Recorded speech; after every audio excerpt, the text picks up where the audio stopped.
The sun is piercing, old bastard sky. I am feeling empty and bare. Nothing is in my soul apart from the image of you. I am China. Where do I even start with this book? Iona is a translator. She's a sort of journalist, and like she just got this decent job of translating some manuscripts that she found, and those manuscripts are of, I forgot their name, Jian and Mu. So these are two lovers, Jian and Mu, and like Jian is a musician who really had very firm political ideals, and he really wanted to change the government of China. So Iona finds these manuscripts, and like she's given them by her boss, and like now she has to translate them.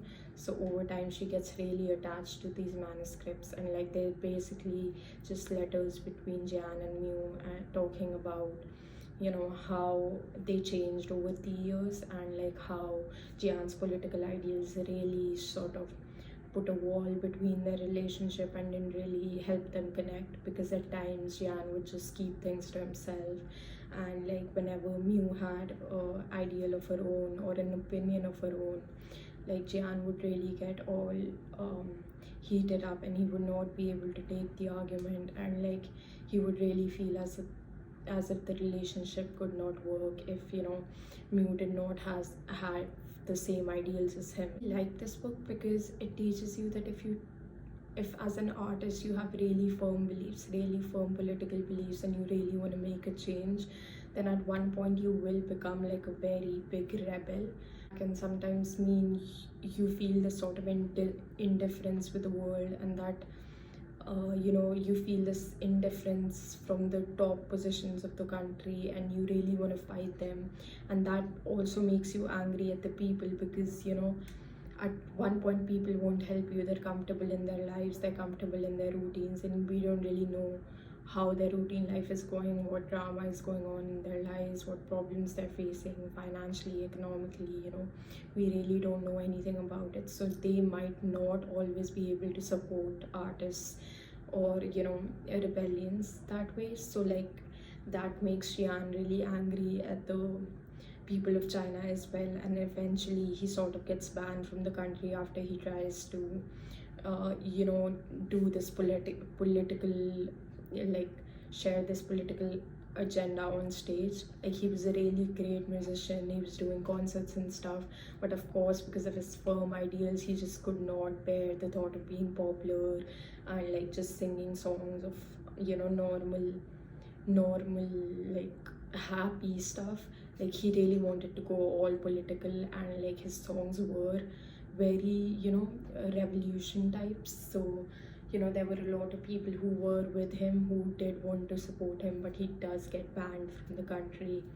And Mu is also a poet. They both met at a university, and like Mu was a poet. She was more soft spoken. She liked to write more about the Victorian era and stuff. She was more into like the Shakespeare kind of writing, and like of course she didn't have as firm beliefs, as firm political beliefs as Jian did, but like it was just that because she could not hold those same beliefs, Jian always felt like she couldn't support him that way. So like they always had this wall between them, and I think that's what makes the story really interesting, because this is often what happens with artists in real life as well. They forget that their firm ideals or their philosophies aren't everything. There's more to life than just sort of having a complaint about everything or wanting to change everything. There's moments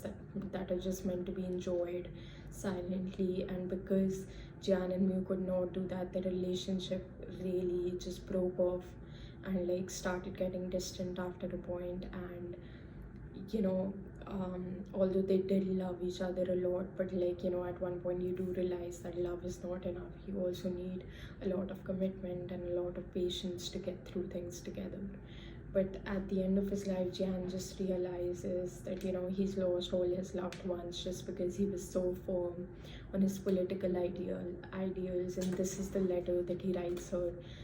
that now I'm at the end of my life and I'm not sure where I'm going, but even though I'm here, I still can't leave my ideals because they're so close to me, and I feel like this is gonna be the death of me. And I always knew that my political agenda, my desire to make a change in politics would be the end of me, and that was a sacrifice that I was willing to make. It's not that you shouldn't be involved in politics. You should obviously have some firm beliefs about the world and you should try to change things, but it's just realizing when that thin line, that thin boundary between politics and evil is crossed, and you're just sort of in another world where no one is able to catch up with you, or no one is able to understand you because you've just started dreaming in some other world. We dig wells and drink, we plough the fields and eat. What is the might of the emperor to us? If the old sayings are right, does that mean all his struggles are pointless, even foolish? The true sorrow is that the hero loses his faith. In the end, he cannot believe in either communism or nationalism.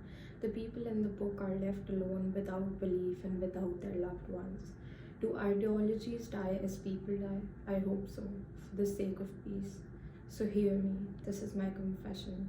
Ideology is a slaughterhouse, and I have been living in this slaughterhouse from the very beginning. I have sung my songs, and there's no longer a place for me to sing them, either in the East or the West.